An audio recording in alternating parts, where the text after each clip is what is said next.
Bonjour à tous, je suis heureux de vous retrouver pour ce nouveau numéro de School TV Le Mag, une demi-heure sur la scolarité de vos enfants. Aujourd'hui, c'est l'école du monde, ça tombe bien, voici le sommaire de cette émission Pause. Cette fois-ci, nos valises en Amérique du Sud et plus précisément en Colombie. Comment fonctionne le système éducatif là-bas? On va faire le point dans un instant avec Mathilde Vessels. Bonjour Mathilde, quelle est l'importance de l'éducation en Colombie? Un système en quête d'équité et de qualité? Quelles réformes pour quels résultats? Analyse dans un instant avec nos invités. Enfin, quelle est la volonté politique sur toutes ces problématiques d'éducation? Quel avenir pour l'école publique? Comment lisser les inégalités territoriales? Autant de défis dont on parlera dans un instant avec nos invités. Bonjour Anna Ponce. Bonjour. Merci d'être avec nous. Vous êtes chef de projet à l'OCDE, Global Teaching Insight. Vous avez écrit un rapport sur l'éducation en Colombie, ainsi qu'une étude avec 7 autres pays. C'était en quelle année? 2020. En 2020. On en parle dans un instant. Oscar Giraldo, bonjour. Bonjour. Merci d'être avec nous. Merci. Professeur de français depuis 2013, coordinateur pédagogique de l'association Colcrea. C'est quoi cette association? C'est une association qui se charge de l'insertion linguistique et culturelle du public migrant hispanophone en région parisienne. D'accord, donc pas que pour les Colombiens, tout le public hispanophone. C'est ça. C'est parti pour la loupe. Oh, on a appris plein de choses aujourd'hui. Ah ouais. On va en apprendre. On va encore en apprendre comme chaque jour, évidemment. Comme chaque jour, mais encore plus avec le système scolaire colombien. Effectivement, alors il se distingue en 3 niveaux, le préscolaire, le primaire et le secondaire. Il y a également 2 calendriers scolaires, c'est important de le préciser. Le premier est utilisé dans la plus grande partie du pays. Il débute fin janvier, se termine fin novembre. Ce calendrier se décompose en 2 semestres et les enfants sont en vacances en avril 1 semaine. Et puis 1 mois en été et 2 mois de fin novembre à fin janvier. Le deuxième calendrier, lui, a été mis en place après la Seconde Guerre mondiale, suite à l'arrivée d'immigrés d'origine européenne et nord-américaine. Et donc, les vacances scolaires correspondent à leur pays d'origine, c'est-à-dire 1 mois à Noël et 1 semaine à Pâques, et évidemment les 2 mois l'été. Et alors maintenant, comment s'organise le primaire et le collège? Alors, il faut savoir que l'école maternelle, comme d'ailleurs beaucoup d'autres pays du monde, n'est pas du tout obligatoire. L'école obligatoire débute, elle, à l'âge de 5 ans et se termine à 14 ans. En Colombie, on parle de niveau, c'est-à-dire que l'enfant commence au niveau 1 et termine le primaire au niveau 5, qui correspond chez nous évidemment au CM2. Ensuite, il y a le niveau secondaire qui correspond au collège, qui va du niveau 6 au niveau 9. Et puis enfin, le secondaire de 2e cycle, là c'est le lycée, niveau 10 et 11. Quelles sont les langues enseignées? Alors, les écoles sont privées, proposent souvent des cours de langue bilingues, tels que le français, l'allemand ou l'anglais. Pour les écoles rurales, c'est l'espagnol, évidemment, qui est enseigné. Dans les régions où les langues autochtones dominent, la loi exige d'offrir des programmes bilingue. Donc ça tend quand même un petit peu à changer.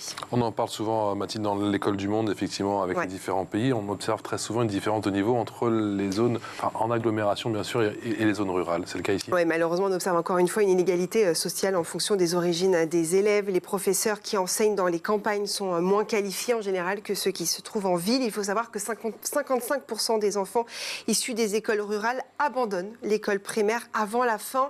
Certaines écoles n'ont même pas d'électricité. Le taux d'analphabétisme est très élevé, 18% dans les zones rurales, 5% dans les villes. Donc là, on voit vraiment une différence importante. Dernière question, il y a l'uniforme là-bas ou pas? Oui, vous savez que j'aime bien cette question. Allez. Alors, l'uniforme est obligatoire en Colombie. Mais nous, on aime bien l'uniforme. Soit dans les écoles privées. Oui, nous, on est pro-uniforme apparemment. Moi, j'aime bien. Que ce soit mais je dans trouve le ça privé classe. ou dans le public. Je trouve ça classe. Ça gomme les inégalités en tout cas. Allez, c'est parti, l'expression orale. L'expression orale avec Anna Ponce, chef de projet à l'OCDE Global Teaching Insight, et Oscar Giraldo, qui est professeur de français depuis 2013 et coordinateur pédagogique de l'association Colcrea. Vous avez fait toute votre scolarité en Colombie? C'est ça. Vous en gardez quel souvenir? Un souvenir heureux. Ouais. J'ai étudié dans le système privé. Et disons que même s'il y a toute une offre pour différents budgets. Ouais. J'ai fait mes études dans un collège, lycée, disons, on va dire assez modeste, et classe moyenne. Et je suis bien sorti. J'ai l'impression, c'est quand même mon sentiment. Quelle est la philosophie de l'enseignement là-bas? Peut-être vous qui connaissez le système colombien et le système français, est-ce qu'il y a une relation différente déjà avec vos professeurs en termes de proximité? Tout à fait. Il y a beaucoup plus de proximité entre les élèves et les professeurs. Moi, je me rappelle pouvoir, par exemple, tutoyer mes professeurs. Ah oui. Ça, c'est pas possible en France. C'est ce que j'ai vu, je suis venu. par exemple. Et ça change beaucoup de choses justement dans la relation, la relation de confiance pour justement... Tout à fait. Et les résultats au niveau des apprentissages? Ouais. Oui, bien sûr. En tant qu'élève, j'avais l'impression d'avoir beaucoup plus de confiance pour apprendre, de pouvoir poser beaucoup plus de questions à mes professeurs. D'accord. Si j'avais des difficultés, par exemple, c'était possible pendant les heures de pause, de me rapprocher d'eux, poser des questions supplémentaires. Je pense que c'était un rapport différent. Anna Ponce, il y a moins ce lien de subordination comme ici, en France. On a l'impression que le prof, on le sait, sur un piédestal. Pour combien de temps encore, je ne sais pas, mais pas pour longtemps. Pas pour autant respecté, d'ailleurs. Subordination, qu'est-ce qu'on veut dire par subordination? Il y a ce lien entre le prof qui est tout en haut, effectivement, et l'élève qui est l'apprenant. Ce qui tombe bien ici, c'est qu'on a un regard vraiment international. Et je pense qu'il faut bien situer dans les États-Unis. Je pense que c'est les pays dans lesquels il y a des distances plus courtes entre les élèves et les enseignants. Dans les pays asiatiques, c'est peut-être là où il y a plus de distance ou de respect entre les enseignants et les élèves. Je pense que la France et la Colombie sont un peu au milieu entre ces deux extrêmes. Entre les deux extrêmes. La France un peu plus près des Asiatiques. Entre le système américain et asiatique. Et la Colombie un peu plus près des États-Unis. Cela dit, ce qu'il faut savoir en Colombie, et je pense que vous l'avez souligné déjà au départ avec les deux calendriers, et Oscar, vous avez précisé, je suis issu du système privé, il y a une fracture sociale qui est incroyable, qui est très grande, et ça se passe très différent en fonction de l'école dans laquelle vous avez. Et la fracture sociale, justement, on le ressent tout de suite sur le système éducatif en Colombie, c'est ça? Et c'est ça ce qu'on voit dans les études PISA, c'est qu'il y a une variabilité des apprentissages qui est énorme. Mais la Colombie, vous savez, c'est un des pays qui a plus progressé dans l'enquête PISA. C'est un pays vraiment très innovant dans lequel il y a beaucoup de choses qui se passent et dans lequel je pense qu'il faut vraiment regarder si on veut trouver des nouvelles pratiques, des innovations dans l'éducation. Il a progressé, je sais que c'est un système en termes d'équité et d'égalité. Il a le plus progressé dans quel domaine, le système éducatif colombien? Déjà, dans l'accès à l'éducation, ce qu'il faut savoir, c'est que dans les dernières 20 ans, on a gagné plus ou moins 2 ans de scolarité. D'accord. Il y a encore des différences énormes. En moyenne, en 20 ans, c'est ce qui sont issus on reste 2 ans de plus à famille l'école. riche. D'accord. On plus ou moins... presque le double d'années de scolarité que ceux qui sont issus d'un milieu pauvre. Donc, il y a quand même encore des énormes différences, mais autant auparavant, l'alphabétisation, c'était un vrai défi. Aujourd'hui, l'accès à l'éducation est presque complet pour les primaires, au moins. D'accord, même si on imagine, comme tu en parlais, qu'il y a de grosses disparités entre les villes. Il y a la moitié des élèves quasiment qui abandonnent en primaire dans les milieux ruraux, je parle. À la fin du primaire vers le secondaire. Voilà, c'est ça. Au niveau d'accès, il y a eu vraiment des grosses avancées dans les dernières années. Et là, c'est presque garanti. Les données que nous avons à l'OCDE au niveau d'accès, c'est déjà presque compris à tous les primaires. Dans les secondaires, effectivement, il y a un problème de décrochage très important. D'accord, surtout Oscar. Dans des milieux défavorisés et ruraux. Oscar, vous avez le sentiment, avec un peu de recul, qu'il y a une véritable volonté politique aujourd'hui en ce qui concerne les questions d'éducation dans le pays? Ou c'est compliqué encore? C'est encore compliqué. Moi, j'attends, avec ce changement de gouvernement, ce qui va se passer. D'accord. Là, je pense que, certes, comme dit Anna, il y a eu des progrès en termes de couverture, d'accès, et maintenant, je pense que l'enjeu se centre un peu sur la qualité de l'éducation. Et ça passe par le recrutement, la formation des professeurs. Là aussi, il y a une disparité entre le niveau des professeurs dans les villes et dans les campagnes. Effectivement, les enseignants sont toujours la pièce clé dans n'importe quel système éducatif. C'est vraiment ce qui fait la différence. Et on voit la différence au niveau de l'expérience, au niveau de la formation des enseignants entre ceux qui sont, par exemple, à Bogota, la grande ville, la capitale, et c'est ce qui travaille dans les zones rurales. Et parfois, il y a beaucoup de problèmes de recrutement dans les zones rurales aussi. Est-ce que c'est un métier noble aujourd'hui? C'est un métier noble. Ça l'a été Je dis pas que ça ne l'est plus en France, mais c'est vrai qu'il n'y a peut-être plus le même statut qu'auparavant. Comment est vu le professeur là-bas? On a dit qu'il y avait une certaine proximité avec les élèves. C'est un métier important là-bas? Si j'ose dire, c'est crucial. Et pendant les dernières années, avec tous les bouleversements sociaux qu'il y a eu, malheureusement, les professeurs ont été stigmatisés par certaines couches politiques. Les professeurs sont là pour dire, d'une certaine manière, aussi ce qui ne va pas et pour développer la pensée critique des étudiants. Donc quand on dit des choses qui ne vont pas, il y a des gens qui le prennent mal. Et les professeurs dans le secteur public notamment ont été largement stigmatisés pendant les dernières années. Si vous avez suivi un peu l'actualité colombienne, depuis 2019 à peu près, il y a eu certains mouvements sociaux très très très importants. Et les professeurs ont été ciblés d'attaques dans les médias.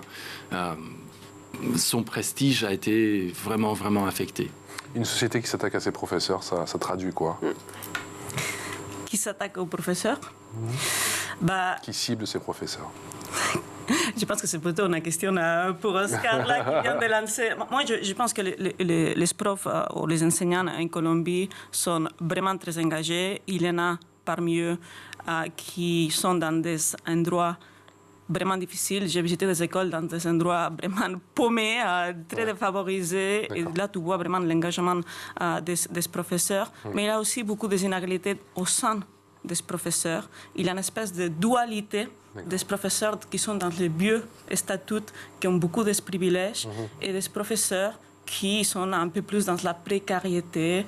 Il y a des différences de rémunération très importantes, un peu comme en France. C'est ce qui sont issus d'une grande école, ont tous les privilèges déjà tout de suite, et c'est ce qui ont fait une université, on passe des privilèges. Donc c'est un peu cette dualité, ce qu'on voit aussi dans les profs, les enseignants en Colombie. Et qui décide du système éducatif là-bas? C'est très centralisé ou il y a une certaine autonomie avec les différentes régions? Il y a les ministères qui est censé de donner un peu les guidelines, la grande structure de ce qu'il faut faire. Après, il y a bien sûr là ça s'appelle les entités territoriales, ça s'appelle les gouvernements régionaux qui font un peu le développement de cela. Mais il faut savoir deux choses. La première, c'est la Colombie a plus ou moins un tiers du PIB de la France, ce qui veut dire que ce qui est investi dans l'éducation est bien inférieur que ce qui devrait être investi dans. Donc l'État n'est pas toujours là. C'est-à-dire qu'il y a un secteur au-delà de l'État qui est hyper entrepreneur, qui fait plein de projets, qui s'investit vraiment dans l'éducation. Et c'est pour cela qu'il y a plein de belles initiatives en Colombie qui parfois sont bien plus avancées que ce qu'on voit ici en France. Donc c'est un secteur très dynamique. Vous pensez à quoi? Je pense par exemple à un programme qui est lancé par un groupe qui s'appelle Empresarios pour l'éducation, donc les business pour l'éducation. Et en gros, ils ont mis de l'argent pour créer un programme de mentorat entre directeurs d'école. C'est une espèce de réseau dans lequel les directeurs d'école peuvent partager, on peut faire un peu de thérapie collective, partager des problèmes, trouver des solutions ensemble d'une manière très structurée. Et c'est un programme qui est inspiré de ce qu'on connaît au niveau de la recherche éducative, de ce qui marche, ce qui peut donner un soutien au directeur, qui est souvent une figure qu'on oublie et qu'on ignore. Et souvent, on donne le mandat à un directeur d'être directeur sans vraiment une formation derrière, sans des ressources et sans un soutien. Donc là-bas, ils ont réfléchi à un programme qui est vraiment très bien structuré. Et ça, c'est un exemple d'une initiative. Il y en a bien sûr des autres. Mais l'État est là, mais il y a aussi tout un secteur au-delà de l'État qui est très intéressant, qui est très riche et qui fait plein de choses très innovantes. Quelle est l'importance des activités extrascolaires en Colombie? On en parle, nous, souvent, effectivement, dans tous les pays. J'ai l'impression qu'il y a une place importante qui est accordée là-bas aux activités extrascolaires. Ça dépend vraiment des établissements? C'est ça. C'est ça. Donc pas dans le vôtre? Dans la mine, il y en avait. D'accord.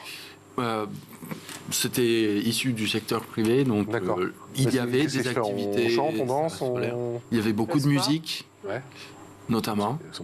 Il y avait l'orchestre de l'école, la chorale de l'école, il y avait des programmes sportifs, Mais je constate que c'est pas comme ça partout. Dans le système public, on parle très peu d'activités extrascolaires.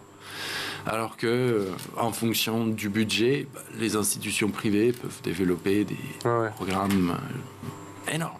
L'extrascolaire, c'est une place importante ou pas alors en Colombie?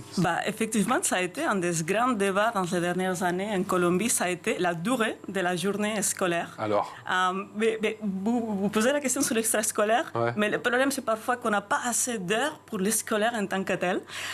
Donc ça a été un des gros débats dans les dernières années, parce qu'il y a des élèves dans des écoles qui commencent très très tôt, du genre à 6h ou 7h du matin, parce que la même école doit donner la journée du matin avec des élèves du matin et la journée de l'après-midi. Il y a des pays où c'est comme... En fait, l'école est divisée en deux. C'est de moins en moins un problème en Colombie, mais c'est un peu un enjeu et un des grands débats au niveau politique, c'est quelle doit être la durée de l'école et qu'est-ce qu'on peut se permettre. Parce que bien sûr, donner 1 heure ou 2 heures de plus a des implications au niveau des budgets qui sont énormes.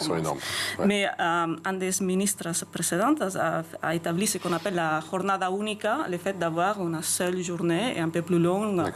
Et il a eu des programmes pour essayer de prolonger encore plus la journée dans les endroits où précisément, si les élèves ne sont pas à l'école, ils vont être exposés à la violence, aux problèmes, etc. Et c'est dans ces endroits-là particulièrement dans lesquels ce type d'extrascolaire peut être encore plus important. Mathilde. Mais les élèves ont cours seulement le matin ou l'après-midi, c'est que des demi-journées en fait? C'est de moins en moins le cas et je n'ai pas la statistique en tête, mais effectivement c'était comme ça dans le passé. Mais c'est comme ça qu'on a réussi à pouvoir donner accès à tout le monde à l'école. Oui, c'est ça, oui. Cette grande achèvement, ce grand accomplissement des dernières 20 ans, c'était grâce à ça aussi. Parce qu'il y a plus d'élèves que d'écoles, en fait. Là, le défi, c'est la qualité.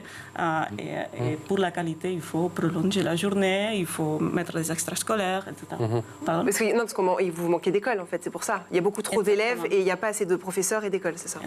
Quels sont, Oscar, les axes de progrès, selon vous, quand vous regardez avec un peu de recul le système éducatif en Colombie, que ce soit pour le public ou le privé d'ailleurs? Les axes de progrès, c'est-à-dire dans l'avenir? Oui, tout à fait, dans l'avenir. Au long des 20 dernières années. Non, dans l'avenir, pardon.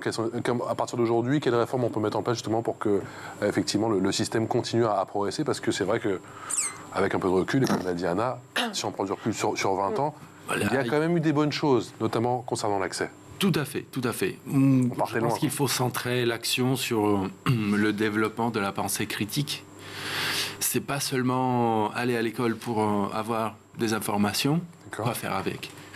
Il faut que les gens arrivent à penser par eux-mêmes, être confrontés dans les derniers niveaux d'études, à voir des textes différents, à dire je suis d'accord avec ça, je suis pas d'accord avec ça, l'auteur de ce texte se trompe parce que ceci ou cela.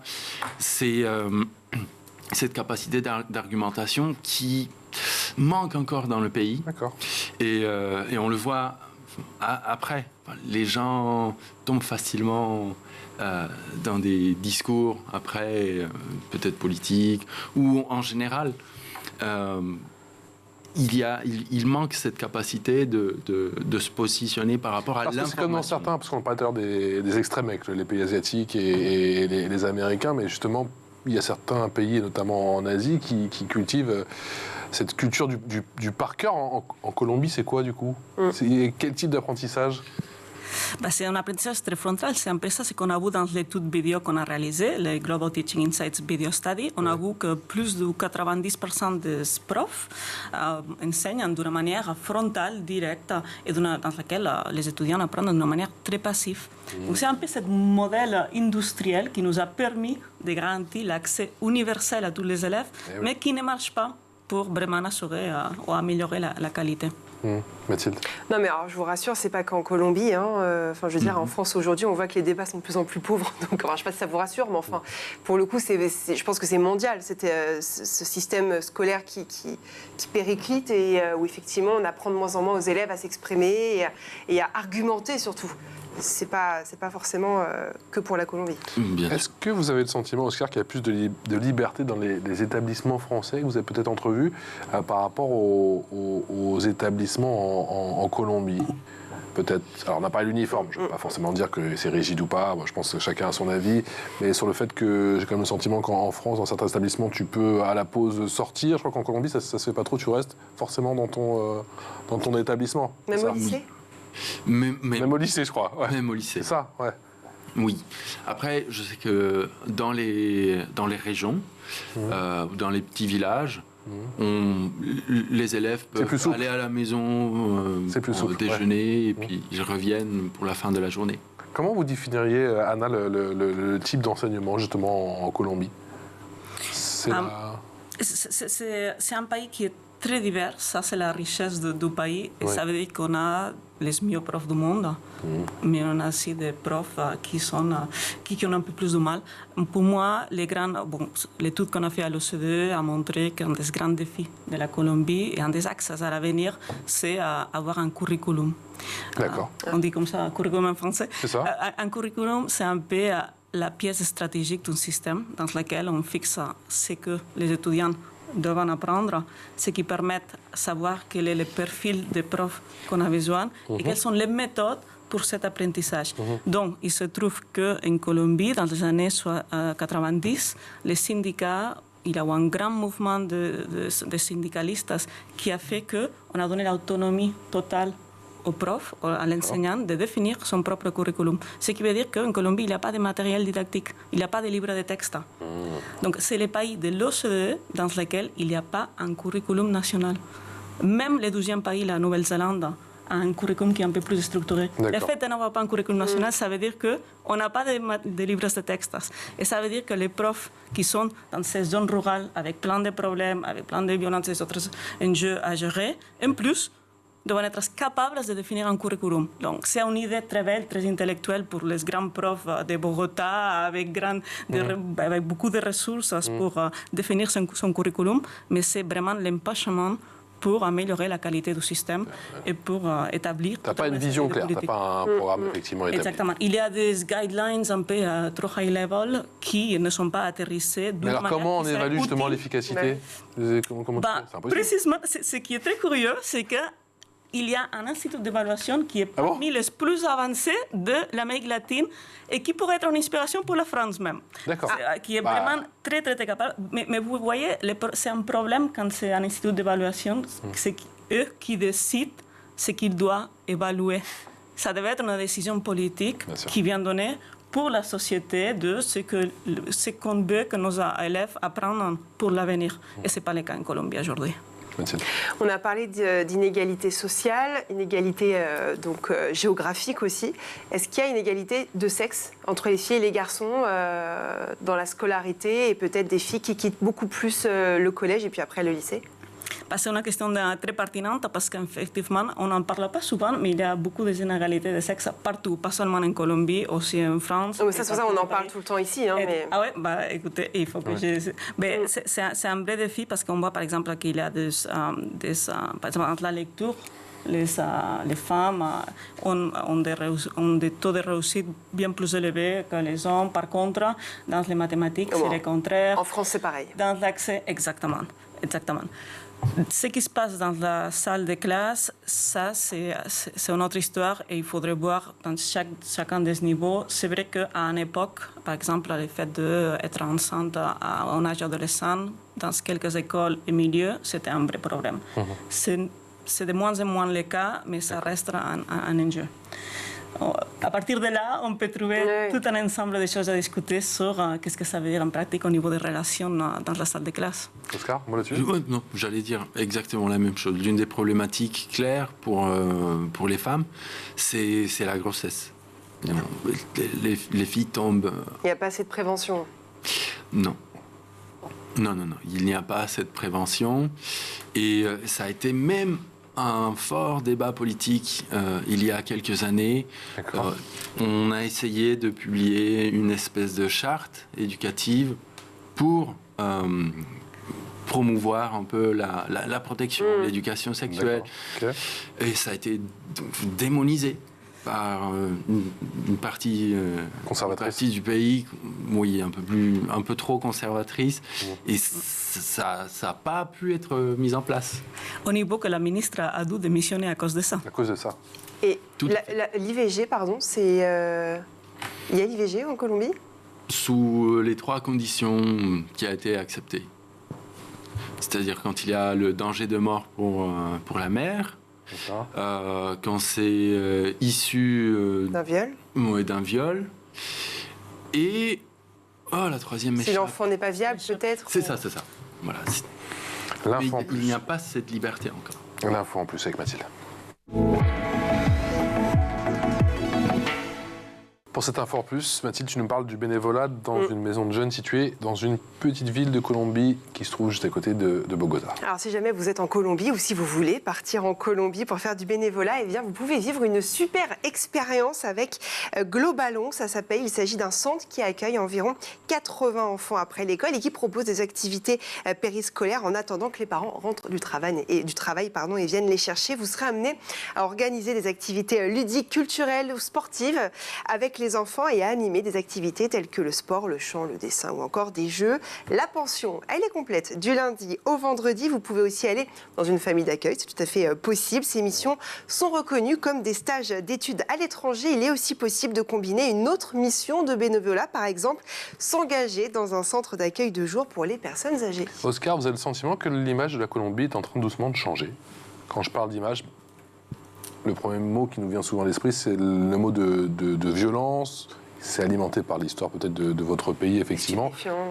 Des stupéfiants, les narcotrafiquants, et puis de toutes ces séries qu'on consomme, bien sûr, à longueur de journée et longueur de nuit pour certains, sur certaines plateformes. Vous avez le sentiment que ça change ou pas? Qu'il y a plus de touristes, que l'image est en train de changer ou c'est encore difficile? On a eu... Là, à cette époque-là, j'étais toujours dans le pays. Disons... à partir de 2014, on a eu l'impression que le pays allait mieux, que l'image commençait à changer un peu, grâce par exemple à la participation de la Colombie à la Coupe du Monde. Ouais.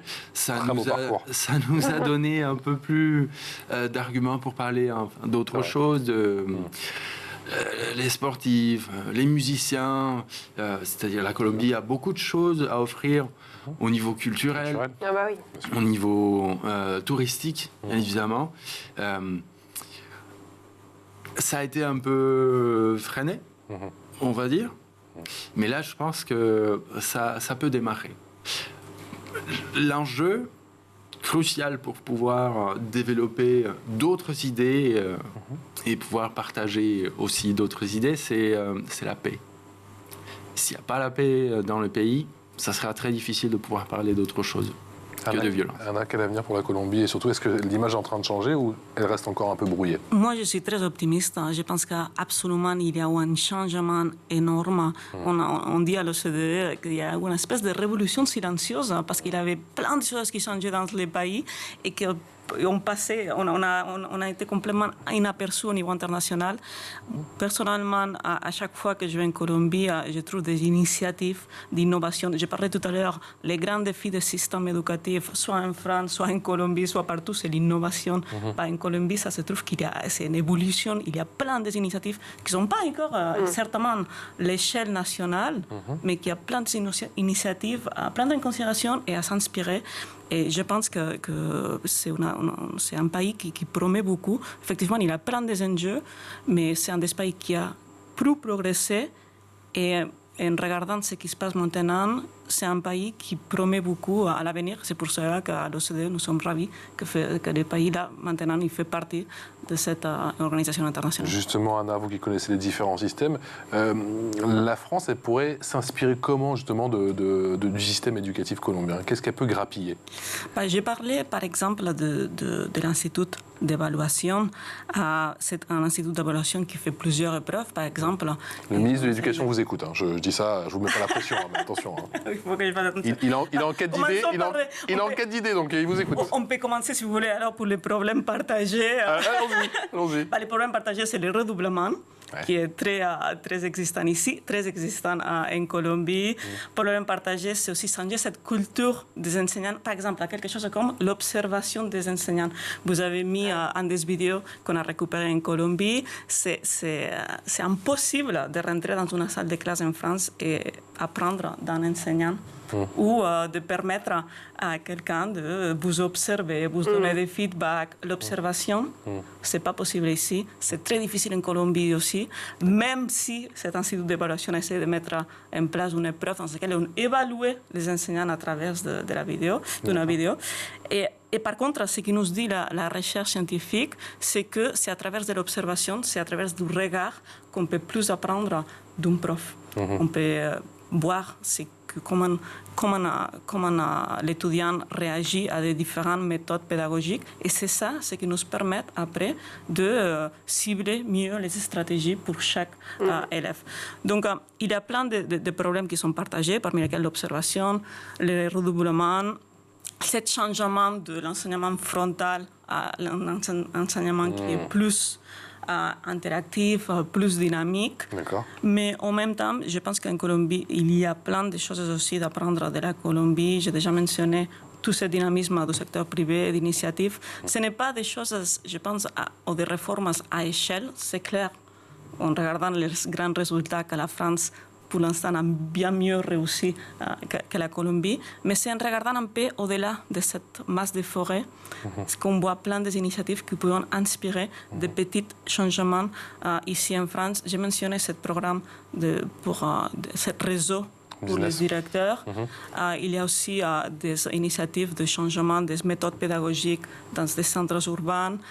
Donc, il y a plein des échanges et des enrichissements que je pense à contempler. Merci à tous les deux. C'était vraiment délicieux. On va prendre notre billet. On va partir. On va partir. C'est un beau pays aussi pour faire du tourisme. Alors, je ne vous cache pas qu'on a parlé de ça avec Mathilde, pour faire un petit peu de tourisme. Petit road trip. Ouais. Voilà, on a prévu c'était pas la destination à la base. Enfin, je dis ça, on part pas ensemble. Non, oui. J'ai